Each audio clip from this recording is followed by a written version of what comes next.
Media Fact Checker. Kyle Sandilands termination from KIIS FM and end of Kyle and Jackie O show. All source articles are linked in the description below. Here's what every outlet agrees on.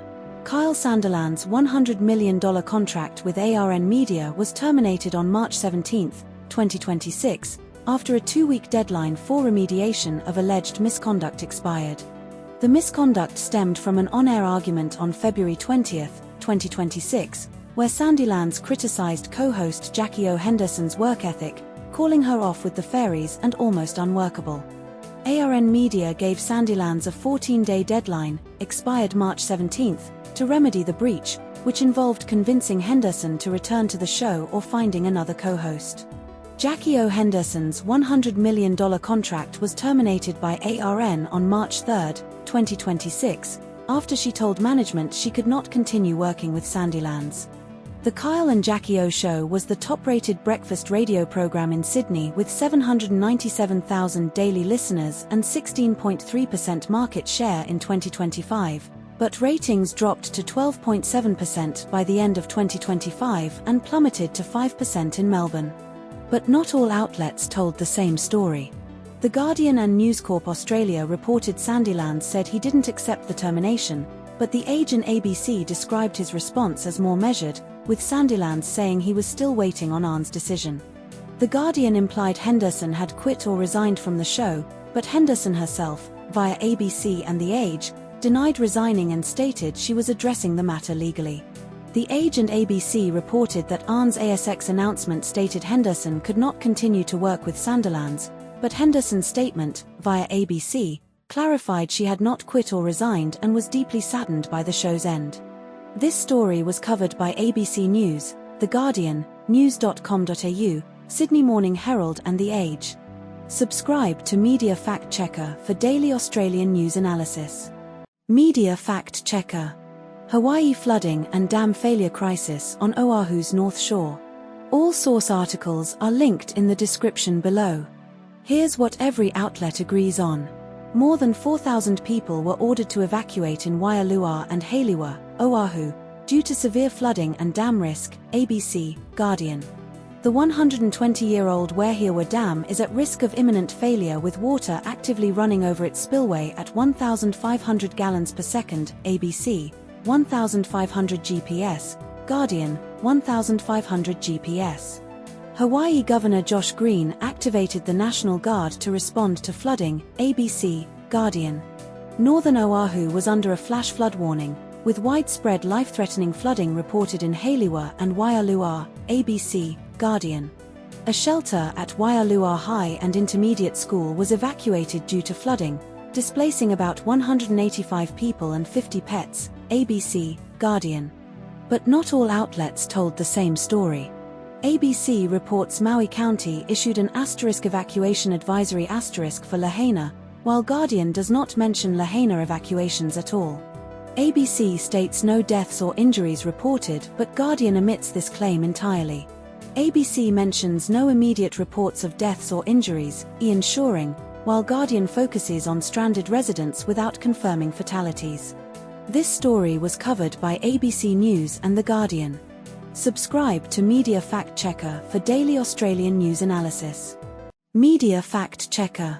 Australian economic fears over potential Iran war recession and government blame. All source articles are linked in the description below.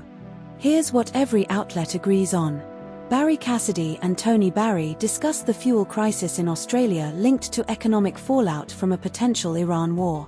The Reserve Bank of Australia, RBA, has raised the cash rate. Treasurer Jim Chalmers is described as opening the door for a recession. Liberal MP Andrew Hastie criticizes US President Trump's stance on Iran. The Albanese government faces public blame for economic fallout from Trump's Iran policies. This story was covered by The Guardian. Subscribe to Media Fact Checker for daily Australian news analysis. Media Fact Checker. Kangaroo Island Council proposes pet cat ban to eradicate feral cats by 2030. All source articles are linked in the description below. Here's what every outlet agrees on. Kangaroo Island Council is considering a last cat policy to ban new pet cats from the island as part of a feral cat eradication effort. Mayor Michael Pengelly stated the goal is to rid Kangaroo Island of feral cats and not allow any more cats in by 2030. Feral cats have caused a $12 million annual decline in sheep production due to toxoplasmosis, according to Mayor Pengelly and Jack Goff. The Dudley Peninsula project has removed 2,800 cats so far, leaving around 150 remaining, with a 95% reduction expected this winter. The federal government provided $1.61 million in December 2023, with an additional $800,000 committed by the state government in March 2024 for the project. But not all outlets told the same story. News Kamau states the council's last cat policy is not that far advanced, while ABC describes it as an idea the current council would like to see put in place without specifying advancement. News Kamau mentions the council aims to totally strip the island of the invasive species by 2030, but ABC does not explicitly state this timeline in its headline or summary. News Kamau reports the Invasive Species Council said $3.1 million more was needed for full funding, while ABC does not mention this specific funding gap. This story was covered by ABC News and news.com.au. Subscribe to Media Fact Checker for daily Australian news analysis. Media Fact Checker. Australia's refusal to send warships to the Strait of Hormuz amid US-led coalition requests. All source articles are linked in the description below. Here's what every outlet agrees on. The Strait of Hormuz, between southern Iran and northern Oman, has been effectively closed since US and Israel launched strikes on Iran on February 28, 2024, cutting a fifth of the world's oil supply and spiking fuel prices globally. US President Donald Trump proposed a naval coalition to protect ships traversing the Strait of Hormuz but has struggled to recruit allies, including Australia. Australia's Defence Minister Richard Marles stated on February 29, 2024, that Australia had not received a request from the US to send warships to the Strait of Hormuz. Australia has deployed E-7 Wedgetail aircraft to the Gulf region for defensive measures, supporting the UAE. Australia's emergency fuel stockpile was partially released, 6 days' worth of petrol and 5 days' worth of diesel, to address supply shortages in regional areas. But not all outlets told the same story. Article 1, News Kamau, quotes Marles as saying Australia has not received a request from the US, while Article 2, SBS, states Marles said Australia would consider any request but none had arrived, implying a potential request may have been implied or ambiguous. Article 1, News Kamau, includes Hastie's claim that Australia lacked counter-missile capabilities on ships, which is not mentioned in the other sources. Article 3, News Kamau, states Trump has in recent days urged for the creation of a naval coalition, while no other source explicitly confirms this timeline or Trump's direct involvement in urging Australia. This story was covered by news.com.au and SBS News. Subscribe to Media Fact Checker for daily Australian news analysis. Media Fact Checker. Donald Trump's response to Supreme Court ruling on tariffs and his attacks on the judiciary. All source articles are linked in the description below. Here's what every outlet agrees on. Donald Trump claimed on March 24 he has the absolute right to impose new tariffs after the US Supreme Court ruled in February that many of his 2023 tariffs lacked legal justification under the International Emergency Economic Powers Act, IEEPA. The Supreme Court in February found the Trump administration did not provide sufficient legal justification for tariffs imposed on countries worldwide under IEEPA, a 1977 law addressing national emergencies. Trump imposed 10% tariffs on goods from much of the world in March 2024 under Section 122 of the 1974 Trade Act, which expire after 150 days, scheduled for July 2024.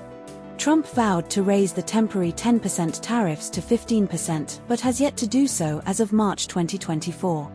US officials launched trade investigations in recent weeks to justify new permanent tariffs replacing those struck down by the Supreme Court. But not all outlets told the same story. No contradictions found between the two sources on core factual claims. This story was covered by The Guardian. Subscribe to Media Fact Checker for daily Australian news analysis. Media fact checker. Former Liberal staffer Bruce Lehrmann faces Queensland rape trial in November 2024. All source articles are linked in the description below. Here's what every outlet agrees on. Bruce Lehrmann, 30, is charged with 2 counts of rape allegedly committed in Toowoomba in October 2021. The trial is scheduled to begin on November 2, 2024, in Toowoomba District Court before Judge Deborah Richards. Lehrmann was charged in January 2023 and committed for trial in July 2024. Lehrmann has denied the allegations and indicated he will contest the charges, previously stated he would plead not guilty. Defense solicitor Zali Burrows is representing Lehrmann and has not yet decided whether the case will proceed before a jury or a judge alone. But not all outlets told the same story. News Kamau states Lehrmann has yet to formally enter a plea, while ABC implies he has previously indicated a not guilty plea. News Kamau does not mention a pre-trial hearing in Brisbane, whereas ABC explicitly states one is scheduled for July 24. News Kamau does not mention the subpoenaed police materials, phone data, diaries, notebooks, highlighted by ABC. This story was covered by ABC News and news.com.au. Subscribe to Media Fact Checker for daily Australian news analysis. Media Fact Checker. Donald Trump criticizes Australia and NATO allies over Iran war and Strait of Hormuz blockade. All source articles are linked in the description below. Here's what every outlet agrees on. Donald Trump publicly stated on social media that the US no longer needs or desires NATO countries' assistance in the Iran war, including Japan, Australia, and South Korea. Transport Minister Catherine King confirmed Australia would not send a ship to the Strait of Hormuz, stating we won't be sending a ship to the Strait of Hormuz. Iran has effectively blocked the Strait of Hormuz since the US-Israel strikes began in February, causing global oil supply disruptions and fuel price surges. Australia deployed an E-7A Wedgetail aircraft to the UAE in response to Gulf nations' requests for military support, as confirmed by Defense Minister Richard Marles. Donald Trump called NATO a one-way street where the US protects allies but they do not reciprocate in times of need. But not all outlets told the same story. The Guardian reports Trump said he was very surprised Australia declined to send troops, but ABC notes Trump never explicitly asked Australia for help in the Strait of Hormuz. The Guardian states Trump did not answer when asked what Australia had said no to, while ABC and SMH emphasize Australia was never formally requested for assistance.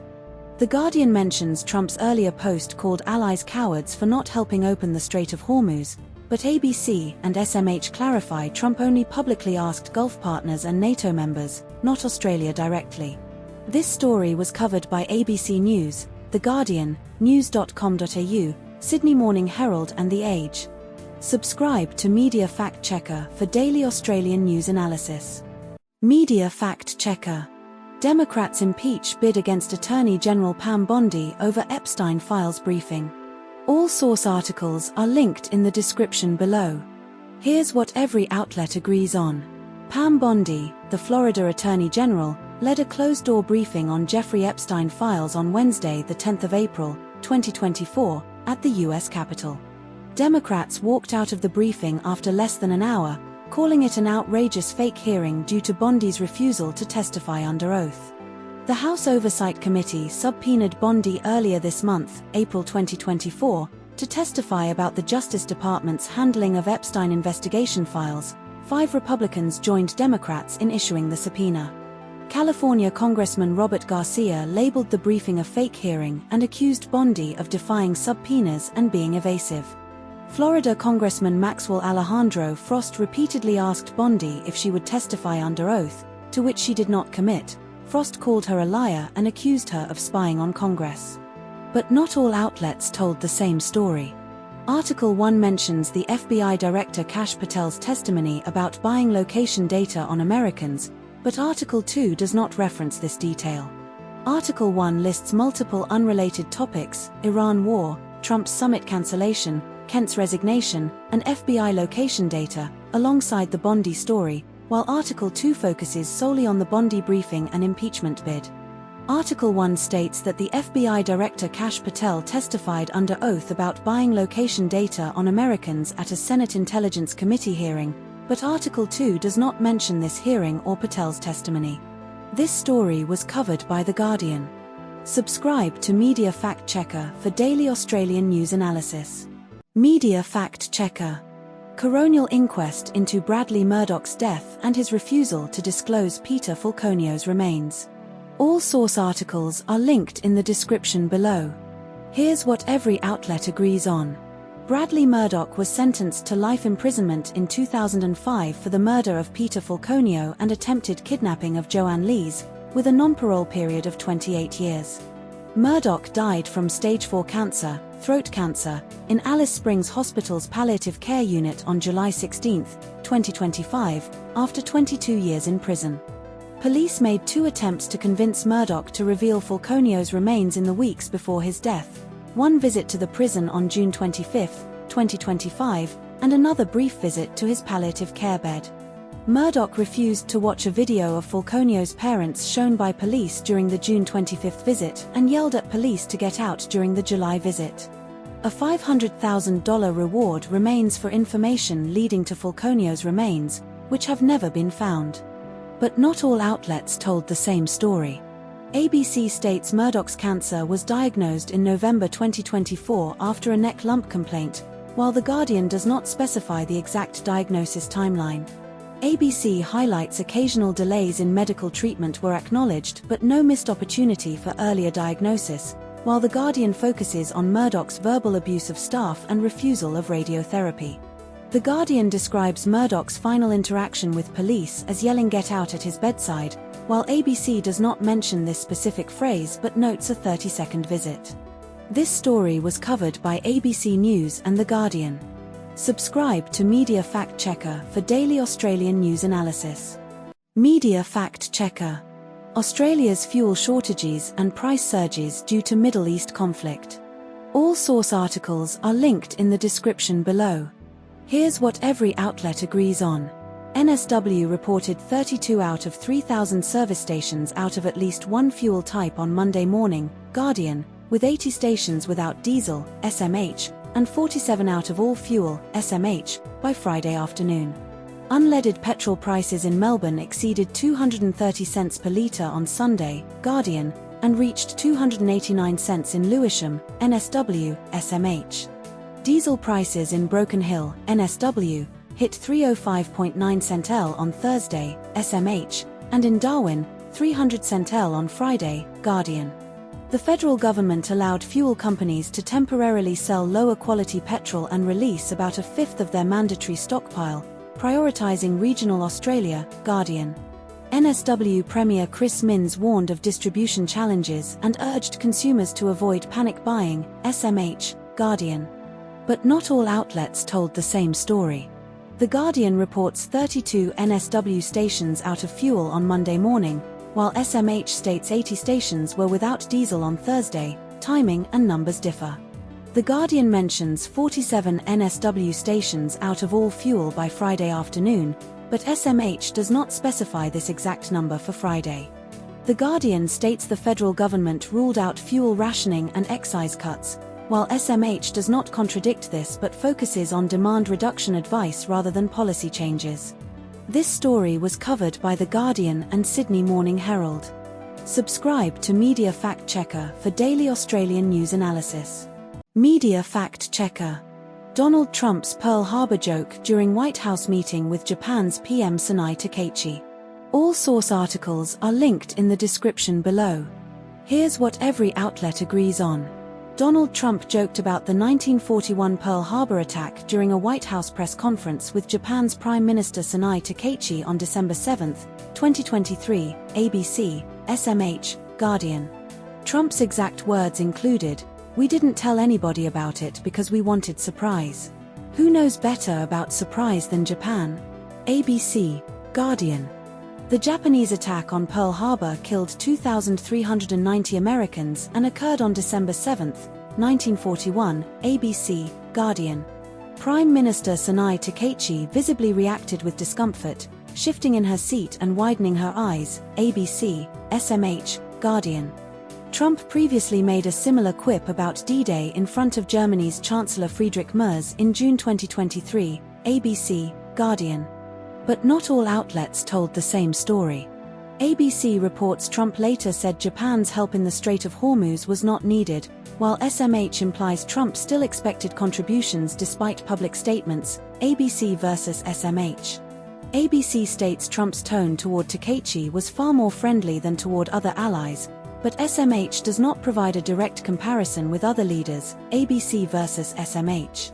The Guardian does not mention the $40 billion nuclear reactor project or $33 billion gas investment deals, which ABC highlights as key outcomes of the meeting. ABC versus Guardian.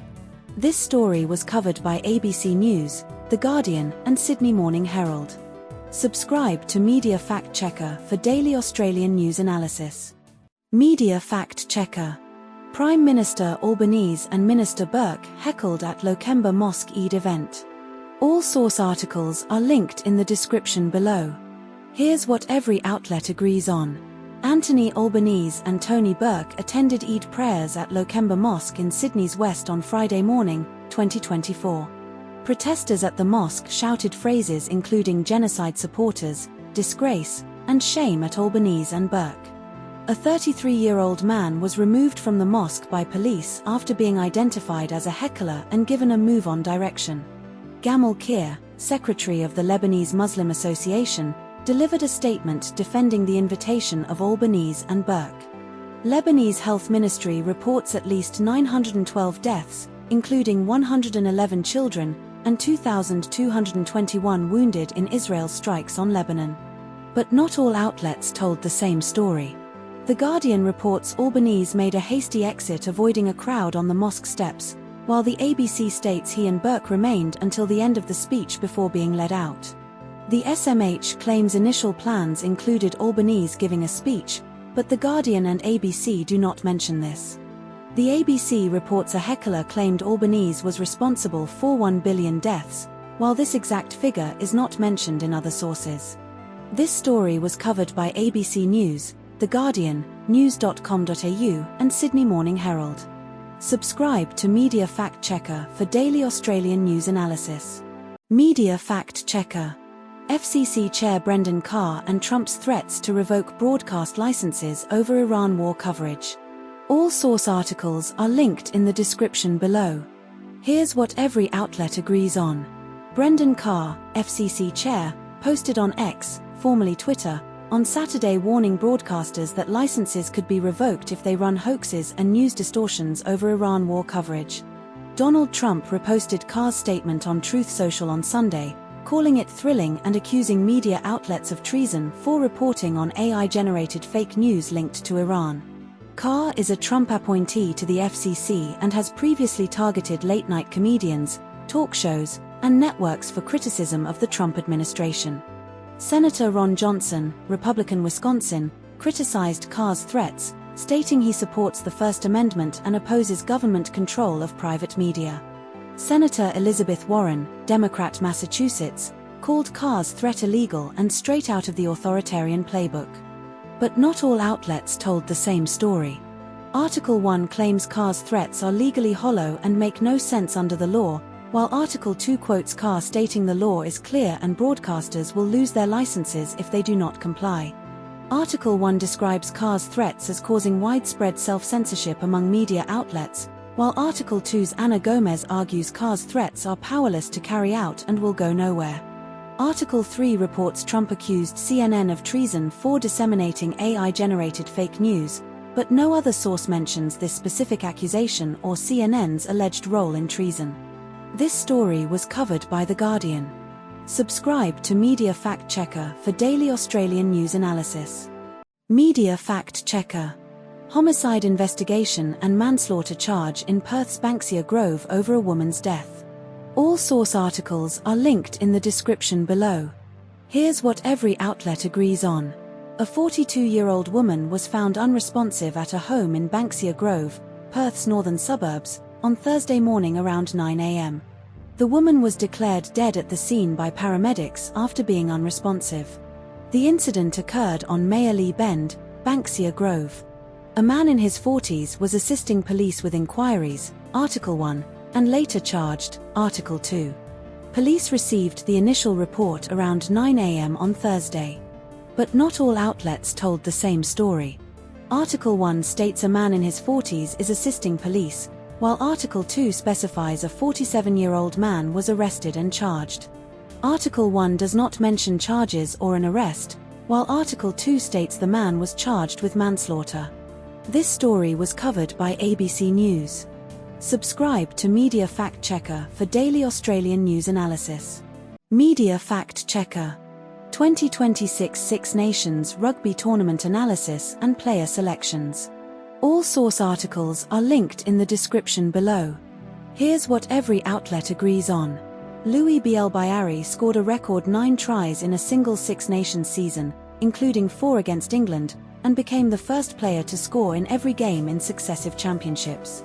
Thomas Ramos scored the decisive final winning penalty for France against England in Paris, marking his 4th successive championship as top point scorer and placing him atop France's all-time list. Rhys Carr scored a try in 3 successive test matches, becoming only the 6th prop in history to do so, and was Wales's leading point scorer in the 2026 Six Nations. Tommaso Menoncello scored a solo try in Italy's historic win over England and was praised for his speed, strength, and commitment as the best centre in Europe. Finn Russell was pivotal in Scotland's home wins over England and France, including a quick restart for Darcy Graham's crucial late try against Ireland. But not all outlets told the same story.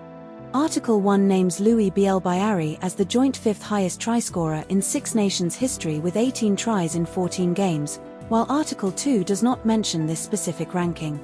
Article 1 lists Thomas Ramos as the first player to top France's all-time point-scoring list, but Article 2 emphasises Ramos's goal-kicking legacy over his overall impact.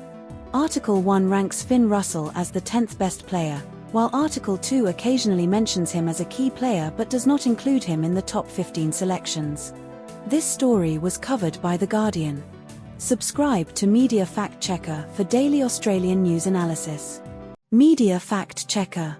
Sri Lanka and Asia's fuel crisis due to Iran-US-Israel war blocking Strait of Hormuz. All source articles are linked in the description below. Here's what every outlet agrees on. Sri Lanka introduced a 4-day work week for state institutions, schools, and universities starting Wednesday, local time, to conserve fuel, News Kamau, ABC, Guardian. Iran blocked the Strait of Hormuz on February 28, 2024, after US-Israeli airstrikes, cutting 20 to 25% of global oil supply and disrupting 80% of Asia's crude oil and LNG, News Kamau, ABC, Guardian. Sri Lanka's fuel rationing limits motorists to 15 litres of petrol diesel per week, with public transport allocated up to 200 litres, News Kamau, ABC, Guardian. Sri Lanka's petrol and diesel reserves will last nearly 6 weeks, but officials warn prolonged Middle East conflict could collapse recovery efforts post-2022 debt default, News Kamau, ABC, Guardian. President Anura Kumara Dissanayake urged private sector to adopt Wednesdays as holidays and civil servants to work from home, News Kamau, ABC, Guardian. But not all outlets told the same story. News Kamau states 80% of Asia's crude oil and LNG passes through the Strait of Hormuz, while ABC and Guardian cite 80% for crude oil only, not LNG. ABC reports Sri Lanka's fuel rationing limits motorbikes to 5 litres, but News Kamau and Guardian only mention 15 litres for cars, no motorbike specifics.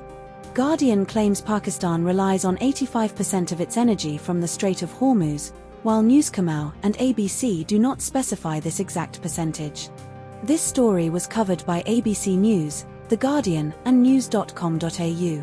Subscribe to Media Fact Checker for daily Australian news analysis. Media Fact Checker.